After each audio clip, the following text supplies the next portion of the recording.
special sponsored feature show on CNN IBN, OP Jindal Global University presents Global Careers in Law, International Affairs, Business and Public Policy.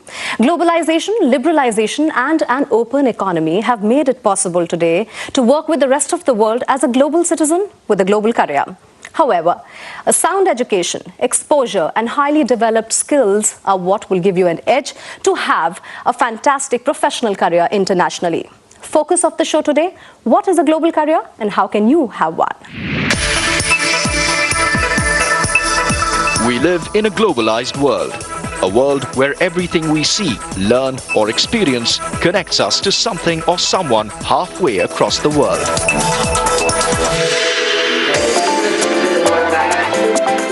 This wave of globalization, especially in India, presents us with great opportunities and a wider access to knowledge, but also poses a far greater challenge of understanding other cultures, traditions and characteristics that influence other societies. To address this challenge, educational institutions in India are increasingly turning to a system of education that not only focuses on following the best education practices, but also stresses on providing a global experience by discussing problems of global interest and nature. OP Jindal Global University is a multidisciplinary research-intensive university with 4 different schools. Jindal Global Law School, Jindal Global Business School, Jindal School of International Affairs and Jindal School of Government and Public Policy. OP Jindal Global University was established because of the philanthropic initiative and contribution of Mr. Naveen Jindal, who is its founding chancellor. To talk more about this, let me first welcome my panelists. I welcome you all. Let me start by introducing Professor Sanjeev S. Sahni, Professor Business School and Member Governing Body, OP Jindal Global University. Professor C. Rajkumar, Vice Chancellor, Jindal Global University and Dean Law School, OP Jindal Global University. Professor R. Sudarshan, Dean Jindal School of Government and Public Policy. And Professor Sriram Sundarchalya, Dean Jindal School of International Affairs. I welcome you all. Professor Raj, let me first start with you. Global education, what does it mean? Well, the fundamental aspect of what we mean by global education is that we are recognizing that globalization has had a profound impact on all aspects of life, including education. At our university, what we do with regard to global education is that we have recognized that the nature of the curriculum, including courses, faculty, research, and all of which ought to have a global dimension. Now, this aspect of global dimension is essential for all disciplines because increasingly the kind of impact that globalization has had on all these study areas as well as careers is affecting the way the entire framework of education ought to take place. Increasingly, Indian students are aspiring to work in global settings, and this doesn't mean that they have to work abroad. Even within India, they need to be conscious of the fact that globalization is affecting their work, and that is why it's important to integrate globalization within the context of education. Professor Sriram, what are the key disciplines that actually need an understanding from a global point of view, a global perspective? If you look at the legal profession, the way it's advanced, clearly there's so much transboundary activity going on. It's impossible to be knowledgeable only about one jurisdiction and to somehow pass muster. So it's the same with the other disciplines we have on offer in the university, be it public policy, international affairs, business certainly. All of them require people who are capable of crisscrossing the jurisdictions of individual countries, of understanding comparative perspectives, of being able to draw parallels and look at similarities and differences among the same phenomena occurring in different parts of the world at the same time.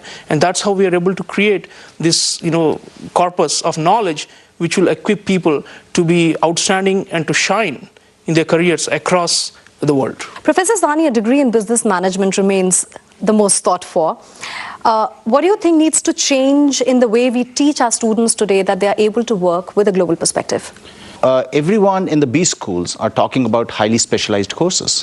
Whereas when a person after 5 years, 10 years reaches at the level of the senior level in the industry, in that way those people have to know about all other disciplines as well within the business school. So we have a generalized program, and we train them on generalized management education.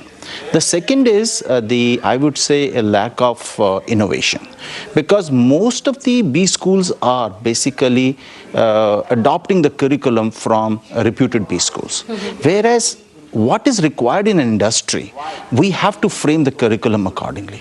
The third major problem what I've felt is that lack of research. Right. Now, the global research, as well as to give enough initiative to the research, is not happening at the moment. Number of people doing summer internships in industry, but how good the research projects they are carrying out is something we are offering to our students in the business school. When we talk about a global business school, I would say that there are two things happens. One, we train them about the complexities of the global environment. Right. And second, we empower them to make them the global leaders. Professor Raj, if I may ask you, we are talking about legal education in the country, and the industry has seen such a huge change, whether it is corporate law or now the legal outsourcing. Has there been a change in the way now legal schools are looking at education, and how do you make a difference? People who study law are no longer seeking only to become a practicing lawyer. The expanding nature of transactional work across multiple business settings as well as jurisdictions has provided a new opportunity for many law graduates to seek beyond what used to be the only option. And what advice would you give to students who are actually taking up law? Well, I think, in the Indian context, it's a fascinating career opportunity. I have always believed that, the history of our country was so intimately connected to the importance of lawyers. Mahatma Gandhi was a lawyer, Nehru was a lawyer, Sardar Patel was a lawyer, Ambedkar was a lawyer. The foundations of Indian democracy were in many ways shaped by the role of lawyers. Of course, over the years, the nature and contours of law and legal profession has significantly changed. But today, if I were to identify one of the most not only attractive in terms of financial incentives, but also in terms of satisfaction, what a lawyer could do, there is a phenomenal opportunity for lawyers to work both in domestic context within India as well as international. Increasingly, as India aspires to establish a rule of law society, law and rules and regulations will be the critical aspect in which lawyers will shape the future of both Indian democracy as well as the nature of business and society. Let me talk about international affairs. Professor Sriram, do you think there is a need for a unique and a more specific degree now in the field of international affairs vis-a-vis what used to be in the past? Absolutely. Times have changed, and the combination of disciplines is what makes international studies holistic and complete. In the past, we have done political science subfield called international relations only at the master's level. But what we have been offering at OP Jindal Global University is an attempt to create a composite or a synthetic international affairs program, what we call the Masters in Diplomacy, Law and Business. And the need for it is ever greater today because the interrelation between states, markets, and the regulatory environment in which these two interact is what is creating the policy space in which all human conduct is occurring right now. But Professor, are there enough opportunities, or is it a niche industry? No, I certainly think this is a growing. If you look at the top graduate schools of international affairs around the world, in the United States and in Europe, in Japan and elsewhere, the students who come out of these schools have been doing exceedingly well. Our own students have been doing quite well in international non-governmental organizations, intergovernmental organizations, think tanks, in the field of peace and conflict resolution, human rights, humanitarian relief, international justice, just to throw around a few. I mean, there are so many immense opportunities if you have a broad-based interdisciplinary master's education in global affairs. If I raise a question on public policy, Professor Sudarshan, it was usually considered the domain of government and sarkari babus. But how has it changed in the past? And if someone's interested in this discipline, how do they go about it? What would you suggest? What are the aspects and opportunities available? And is education now different for this discipline? Yes, it is. It's very different now. The role of government is not what it used to be. the role of government is vital and important, which is why the school is called School of Government and Public Policy, not to underestimate the importance of government. But what's happened is that earlier, where a group of people who regarded themselves as public servants or civil servants, they felt that they were the custodians of the public interest, right, and the decisions they took are in the public interest, by definition. But that's no longer the case. We now have a fantastic growth of the media. We have a number of non-governmental civil society organizations. So our democracy has become one where there are constant appraisals of performance, demands, rising expectations on the part of the public, and a greater need for understanding the implications of what is a good policy decision and what is a bad policy decision. So how do you train students in deciding that? What is the kind of maturity do you expect from them once they finish the course? The entire point of the education is not whether they remember certain facts and can recite what the population of India is or what its poverty rate is, but to cultivate the art of making practical judgment. In order to do that, you need to be able to differentiate analysis that is sound and analysis that is bogus. In order to be able to do that, you need to have some thorough grounding and grasp of some essential disciplines. So it's really training in methods, in making judgments. So, you know, in a way, education is what remains after you've forgotten all the facts and the equations that have been put on the blackboard. And what remains is an individual with a sense of professional integrity and ethics, because the whole outlook that we need to instill in students of public policy is the common weal. What is in the public interest as properly understood?